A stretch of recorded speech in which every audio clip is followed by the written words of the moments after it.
പരബ്രഹ്മ സ്വരൂപനായ ഭഗവാൻ ശ്രീനാരായണ ഗുരുദേവ പാദകമലങ്ങളിൽ ശതകോടി പ്രണാമം.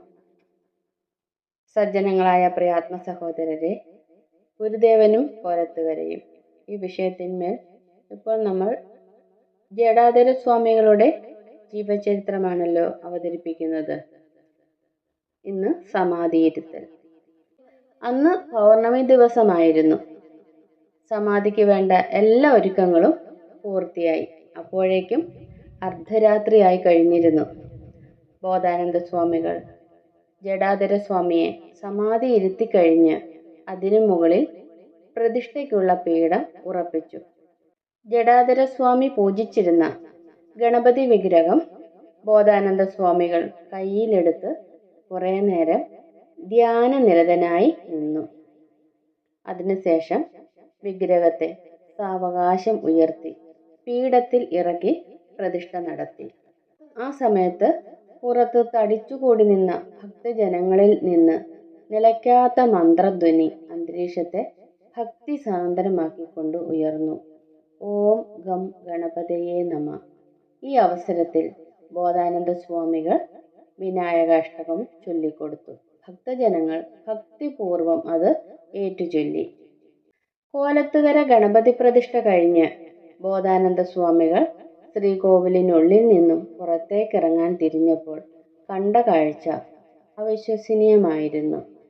സ്വാമി തൃപ്പാദങ്ങൾ ശ്രീകോവിലിനരികിൽ നിൽക്കുന്നു. എല്ലാവരും ആശ്ചര്യഭരിതരായി ഭയഭക്തിയോടുകൂടി കൈകൂപ്പി നിന്നു. തൃപ്പാദങ്ങൾ ശ്രീകോവിലിനുള്ളിൽ കയറി ഗണപതി വിഗ്രഹത്തെ അതിൻ്റെ ശിരസിൽ കൈവച്ച് അനുഗ്രഹിച്ചു. ആ സമയം വർണ്ണശബളമായ പ്രഭ അവിടെയെങ്ങും നിറഞ്ഞു. ഭക്തജനങ്ങൾക്ക് അവരുടെ കണ്ണുകളെ വിശ്വസിക്കാൻ കഴിഞ്ഞില്ല. മഹാഗുരു ആ സമയം അവിടെ എങ്ങനെ എത്തിയെന്നോ ആർക്കും അറിയില്ല. എല്ലാവർക്കും ആനന്ദത്തിൻ്റെയും നിർവൃതിയുടെയും അവർണ്ണനീയമായ നിമിഷങ്ങളായിരുന്നു അത്. പിൻകാലത്ത് വളരെ പ്രചാരം നേടിയ അപൂർവങ്ങളിൽ അപൂർവമായ ഗണപതി ക്ഷേത്രമായി ഇത് തീർന്നു. മറ്റൊരു മഹത്വം കൂടി ഈ ഗണപതി പ്രതിഷ്ഠയ്ക്ക് ഉണ്ട്. അതായത് ഗണപതിയുടെ പ്രതിപുരുഷനായി സ്വാമി തൃപ്പാദങ്ങൾ കൽപ്പിച്ചരുളിയ ബോധാനന്ദ സ്വാമികൾ തന്നെയാണ് ആ പ്രതിഷ്ഠ നടത്തിയത് എന്നുള്ള ഒരു സവിശേഷത. ഇത് മറ്റൊരു ദേശക്കാർക്കും ലഭിക്കാത്ത മഹാഭാഗ്യമാണ്. സമാധിയുടെ മുകളിലുള്ള ഗണപതി പ്രതിഷ്ഠ ലോകത്തിൽ ഒരിടത്തും തന്നെ ഇല്ലെന്നുള്ളതും കോലത്തുകരയുടെ മാത്രം പ്രത്യേകതയാണ്.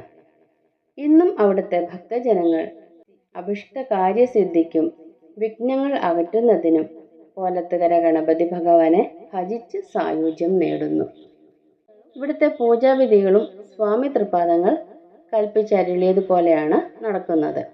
എന്നും രാവിലെ കോലത്തുകര ഭഗവാനും ഗുരുദേവനും പൂജ കഴിഞ്ഞ് ഗണപതിക്കും നാഗദേവനും പൂജാതി കാര്യങ്ങൾ ആരംഭിക്കുന്നു.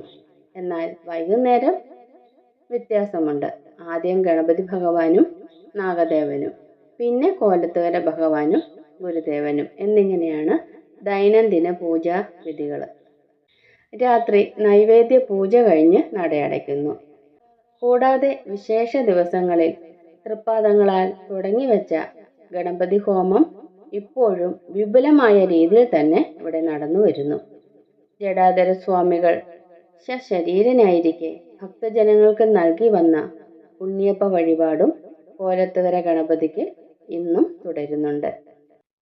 ഇതുകൂടാതെ സ്വാമി തൃപ്പാദങ്ങളുടെ നിർദ്ദേശപ്രകാരം രോഗശാന്തിക്കായി കോന്നിയോട് കുടുംബക്കാർ 115 വർഷമായി നടത്തി വന്നിരുന്ന നാഴിയരിയുടെ നിവേദ്യ വഴിപാട് ഇന്നും ഗണപതിക്ക് തുടരുന്നു.